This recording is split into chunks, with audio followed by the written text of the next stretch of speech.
আজকে আলোচনার বিষয়টা শুনে আপনি হয়তো মনে মনে বলবেন যে এটা তো আমি জানি, নতুন করে দেখার বা শোনার কিছু নেই। কিন্তু আমি আপনাকে বলবো, আপনি যেটা জানেন সেটা হয়তো একটা দিক হতে পারে, কেননা শাস্ত্র, একই শাস্ত্র চারিদিক থেকে চার রকম ভাবে তুলে ধরেছে এই বিষয়টা। কিন্তু সেটাকে আপনি সঠিক সিদ্ধান্তে উপনীত হবেন কি করে বা সেটাতে আপনি আসবেন কি করে, যদি আপনি আজকে আলোচনাটা শোনেন তাহলে আসতে পারবেন। কেননা আজ পর্যন্ত বহু ধর্ম বিশ্বাসীরা এর সঠিক সিদ্ধান্তে উপনীত হতে পারেনি। তারা এখনো সঠিক সমাধানে আসতে পারেনি যে এটা হচ্ছে ঈশ্বরের হাতে আছে না নেই, এটা হচ্ছে মানুষের হাতে আছে না ঈশ্বরের হাতে আছে। তো এই বিষয়ে এমনকি যারা ধর্ম উপদেষ্টা, যারা ধর্মের শিক্ষা দেয়, ধর্মের আলোচনা করে, ধর্মের প্রচার করে, তারাও কিন্তু সঠিকভাবে এর উল্লেখটা বা ব্যাখ্যাটা তারা দিতে পারছে না। তারা একটা দিক তুলে ধরে এক কথায় বলে দেয় এই সময় মূলে হচ্ছে ঈশ্বর, ঈশ্বর ছাড়া এগুলো অসম্ভব, হতেই পারে না। কিন্তু যেটা আপনি আগে শোনেননি সেটা আজকে শুনবেন। তাই চারটে দৃষ্টিকোণ থেকে তুলে ধরবো আজকে আলোচনাটার মূল বিষয়। তাই সময় নষ্ট না করে আমরা চারটে দিক দেখব, যে বর্তমানে বাস্তবের কিছু দৃশ্য আমি দেখাবো, এবং পুরাতন নিয়মে যে সদাপ্রভু সে কি বলছেন বা তিনি কি বলছেন যে মানুষ সৃষ্টির বিষয়ে, মানুষ জন্মের বিষয়ে, পৌল যাকে ঈশ্বর বলে মেনেছেন, পৌলের ঈশ্বর পৌলের কাছে কি প্রকাশ করেছেন সেই বিষয়টা তুলে ধরবো, এবং যীশু খ্রিস্ট কি তুলে ধরেছেন সেই বিষয়টা তুলে ধরবো। চারটে যে দিকের কথা উল্লেখ করেছি তার প্রথম দিক নিয়ে আলোচনা করি। আর প্রথম দিকটা নিয়েছি যে পুরাতন নিয়মে, বাইবেলের পুরাতন নিয়মে সদাপ্রভু এ বিষয়ে কি বলছে, যে মানুষ জন্ম কার হাতে রয়েছে এবং কিভাবে হয়। যাত্রা পুস্তক 4 অধ্যায় 11 পদ আপনি যদি খোলেন সেখানে দেখতে পাবেন লেখা রয়েছে, মনুষ্যের মুখ কে নির্মাণ করিয়াছে, আর বোবা বধির মুক্তচক্ষু বা অন্ধকে কে নির্মাণ করে, আমি সদাপ্রভুই কি করি না। তো এখানে আপনি দেখতে পান সদাপ্রভু এখানে বলছেন যে আমি মানুষকে নির্মাণ করি, মানুষের গঠন আমি করি, মানুষকে তৈরি বা বানাই তিনি। তো সেখানে বোবা বধির মুক্তচক্ষু বা অন্ধ যেই হোক না কেন, যেভাবেই জন্মাক না কেন, সেটা সদাপ্রভু বানিয়েছেন, সেটা সদাপ্রভু সেই রকম করে পাঠিয়েছেন। এটা যাত্রা পুস্তক 4 অধ্যায় 11 পদে তার উল্লেখ রয়েছে এবং সেখানে তা বলেছে। এখানে দেখা যায় যে মানুষ যদি বিকলাঙ্গ হয়ে জন্মায় সেটা সদাপ্রভুই করেছে। কোনো পরিবারে যদি এরকম প্রতিবন্ধী হয়ে কেউ জন্মায়, তাহলে তার কাছে গিয়ে যদি বলেন যে সদাপ্রভু এই সমস্ত কিছু নির্মাণ করেছে, এই পদরা আপনি প্রচার করেন, তাহলে সে কি আপনাকে ছেড়ে দেবে না যত্ন করবে? আপনার কি মনে হয় যে সে তার পরিবারের লোকদের নিয়ে ভুগছে, বিকলাঙ্গ হয়ে জন্মেছে, তার পিছনে খাটতে হচ্ছে, দিন রাত পড়ে থাকতে হচ্ছে, তার একটা অসহ্য যন্ত্রণা, তার একটা বিরক্তি ভাব, এবং ভবিষ্যৎ তার সারা জীবন দেখেই যেতে হবে, তার একটা কষ্ট রয়েছে, তার উপরে গিয়ে যদি বলেন যেটা সদাপ্রভু করেছেন, আপনাকে বোধহয় আর আস্ত রাখবে না। তো এখানে সদাপ্রভু বলছেন যে আমি এই সমস্ত কিছু নির্মাণ করেছি বা তৈরি করেছি, এদেরকে আমি বানিয়েছি, আমি সদাপ্রভুই করেছি, এখানে উল্লেখ রয়েছে। আবার যদি যিশায় দেখেন সেখানে 45:7 বলছে যে সদাপ্রভু হচ্ছে অনিষ্টের সৃষ্টিকর্তা, যত কিছু অনিষ্ট হয় সেই সমস্ত কিছু সৃষ্টিকর্তা সদাপ্রভু, এখানে উল্লেখ রয়েছে। আর এই সমস্ত কিছু সাধনও কর্তা, যে তিনি অনিষ্টকেও সৃষ্টি করেছেন এবং সাধনও করেছেন। তো এখানে দেখতে পাই যে পুরাতনময় যে সদাপ্রভু তিনি এই সমস্ত কিছু তৈরি করেছেন, মানুষকে জন্ম এইভাবে দিয়েছেন। এবার আসি পৌল যাকে ঈশ্বর বলে মনে করেছেন, বা পৌলের যে ঈশ্বর হয়ে দাঁড়িয়েছিল, বা পৌল যার দ্বারা ইন্সপায়ার মানে অনুপ্রাণিত হয়েছিলেন, সেই ঈশ্বর দ্বারা পৌল কি পেয়েছিলেন সেটা পৌল উল্লেখ করেছে, যেটা প্রথম করিন্থীয় তার 12 অধ্যায় 18 পদে। সেখানে রয়েছে যে ঈশ্বর অঙ্গ সকল এক এক করিয়া দেহের মধ্যে যেমন ইচ্ছা করিয়াছেন সেই রূপ বসাইয়াছেন। তার মানে এখানে বোঝা যায় যে পৌল যেটা উল্লেখ করেছেন, যে আমাদের সামনে করিন্থীয়তে যেটা পাঠ করলাম 12 অধ্যায় 18 পদ, সেখানে বলছেন যে কেউ যদি টেরা হয়ে জন্মায় সেটাও ঈশ্বর বসিয়েছেন। কেননা মানুষের মধ্যে ঈশ্বর এক এক করে অঙ্গ সকল জুড়েছে, হাত পা নাক চোখ ইত্যাদি, সেই সমস্ত কিছু জুড়েছে, বসিয়েছে ঈশ্বর। অর্থাৎ মানুষ যখন জন্মায় মাতৃগর্ভের মধ্যে, সেখানে ঈশ্বর এসে সেইগুলো এক এক করে বসায়, সেটা পৌল বলেছেন। তার মানে কেউ যদি টেরা হয়ে জন্মায়, ঈশ্বর বসাতে গিয়ে সে টেরাটা হয়ে গেছে, সেটা ঠিক করেনি বা ঠিক করতে ভুলে গেছে, সেটা বোঝায়। কারোর যদি হাত বেঁকে অবস্থায় জন্মায়, সেটা ঈশ্বর দায়ী হয়, কেননা বাঁকা অবস্থায় তাকে বসিয়েছে। কেউ যদি অন্ধ হয়ে জন্মায়, ঈশ্বর চোখ বানাবার সময় তার একটা চোখ হয়তো খুলতে ভুলে গেছে, তার অর্থ সেটাই বোঝায়। তাহলে এখানে দেখা যায় যে পৌল যাকে ঈশ্বর বলে মেনে চলেছেন, সেই ঈশ্বর পৌলের কাছে এটাই প্রকাশ করেছে যে ঈশ্বরই মানুষের সমস্ত কিছু অঙ্গ প্রত্যঙ্গ দেহের মধ্যে জুড়েছে। তাহলে বিকলাঙ্গ হয়ে কেউ যদি জন্মায়, সে ঈশ্বরের জন্যই জন্মায়, তার জন্য তো মানুষ দায়ী হতে পারে না। আসুন এবার দেখবো যে যীশু খ্রিস্ট কি বলছেন এ বিষয়ে। যদি আপনি লুক দেখেন 23 অধ্যায় 29 পদ, সেখানে বলছে, ধন্য সেই স্ত্রীলোকেরা যাহারা বন্ধা, যাহাদের উদর কখনো প্রসব করে নাই, যাহাদের স্তন কখনো দুগ্ধ দেয় নাই।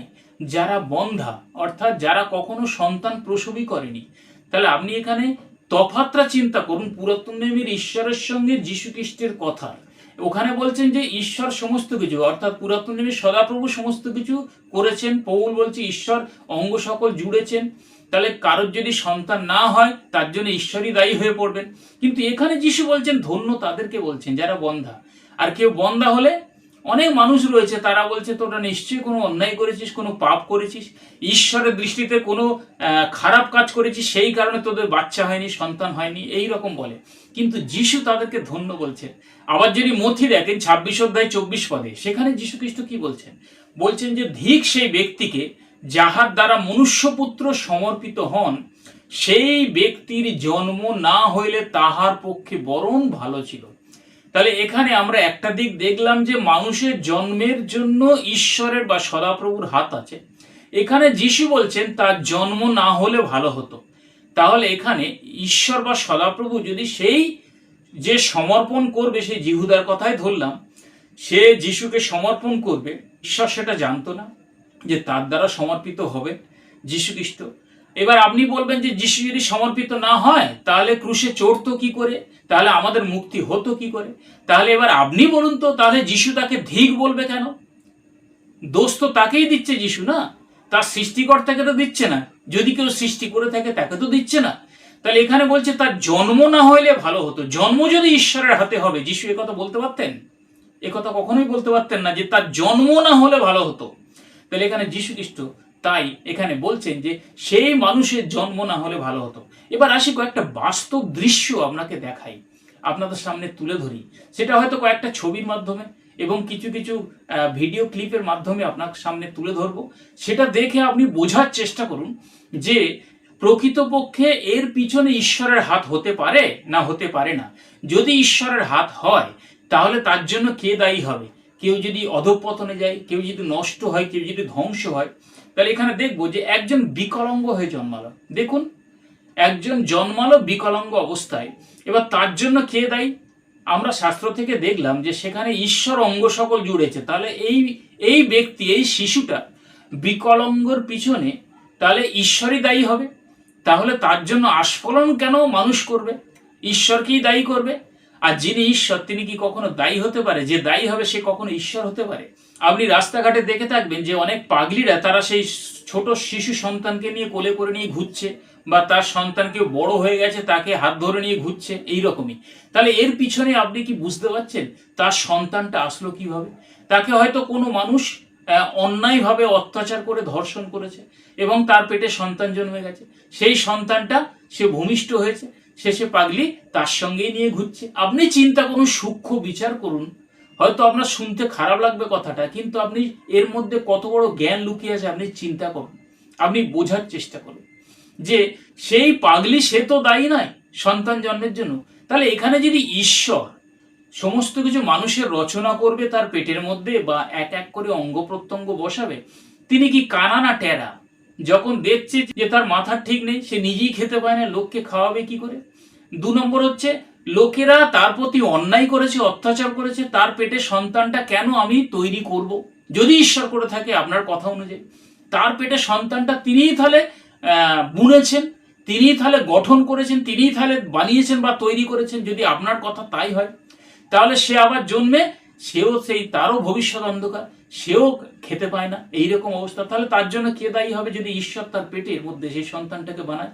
আপনি নিজে চিন্তা করে দেখুন তো যে তার কি করুণ অবস্থা হবে। আবার দেখা যায় যে না খেয়ে শুকিয়ে সে মারা যাচ্ছে, রোগগ্রস্ত হয়ে পড়েছে, সেখানে সে ভুগছে, উঠতে পারছে না, হাঁটতে পারছে না, এইরকম হয়েছে। আবার দেখুন জঙ্গলের নারকীয় দৃশ্য সম্বন্ধে তো আপনারা জানেন যে সেখানে বাঘ কিভাবে দৌড়াচ্ছে একটা শিকার ধরার জন্য, আর সেই শিকারটা বাঘের হাত থেকে বাঁচার জন্য প্রাণপণ করছে যে কিভাবে সে বাঁচবে তার হাত থেকে। একজনকে আবার, একটা শিকারকে আবার চারিদিক থেকে সমস্ত হিংস্র জানোয়াররা জন্তুরা তারা আক্রমণ করছে, তারা ছিঁড়ে খাচ্ছে, এ পালাতে চেয়েও পালাতে পারছে না। এই দৃশ্যগুলো দেখে আপনি সূক্ষ্ম চিন্তা করুন যে এই রকম নারকীয় দৃশ্যের পিছনে তো ঈশ্বর কখনো দায়ী হতে পারেন না। তাহলে এই দৃশ্যটা আসলো কোথা থেকে, হলো কেন? যদি পৃথিবীর কোথাও, জগতের কোথাও যদি কোনো অন্যায় না থাকে তাহলে এটা আসবে না। তাহলে যদি অন্যায় থাকে তাহলে তার জন্য ঈশ্বরই দায়ী হবে, যদি ঈশ্বর সৃষ্টিকর্তা হয়ে থাকে। তাহলে এখানে দেখা যায় যে এই ক্লিপের মধ্য দিয়ে, এই দৃশ্যের মধ্য দিয়ে আপনি তাহলে কি বুঝতে পারছেন? এই সমস্ত কিছু সৃষ্টির মূলে কি ঈশ্বর আছেন? যদি ঈশ্বর হয়ে থাকেন তাহলে একজন ব্যক্তি যখন জন্মালো, আপনি চিন্তা করুন, সেই সন্তান জন্মে আবার কিছুদিন পরে মারাও গেল, আবার কারোর হাট ফুটো অবস্থায় জন্মাচ্ছে, কেউ জন্মেই তাকে সেলাইন দিচ্ছে, এই রকম ভাবে প্রচুর আপনারা দেখেছেন। তাহলে ঈশ্বর যখন তার পেটের মধ্যে এই সন্তানটাকে বুনছে, ওই রকম ভাবে বুনেছেন? তার মানে ঈশ্বরের কাজেও ভুল হয় নাকি? তাহলে আপনার কথা অনুযায়ী আপনি চিন্তা করুন তো, এর জন্য কি ঈশ্বর দায়ী হতে পারে? আর যদি দায়ী হবেন তিনি, তিনি কি ঈশ্বর নামের যোগ্য হবেন?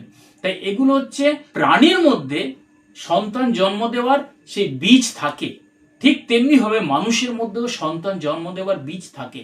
সেই মানুষ সন্তান নিতেও পারে, নাও নিতে পারে, সেটা তার ব্যক্তিগত ব্যাপার।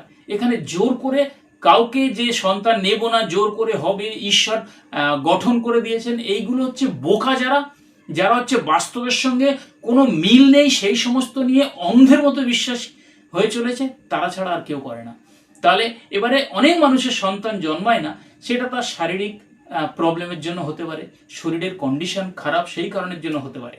তাহলে আপনি চিন্তা করুন, যদি এই সমস্ত কিছু ঈশ্বর করবেন তাহলে সমস্ত দুষ্ট দোষের জন্য ঈশ্বরই দায়ী হয়ে পড়বেন।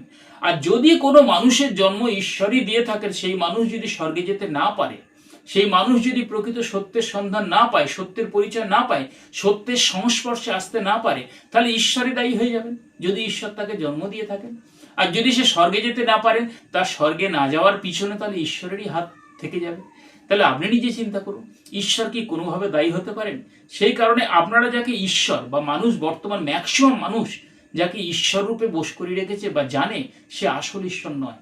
আসল ঈশ্বর কখনো দায়ী হতে পারে না।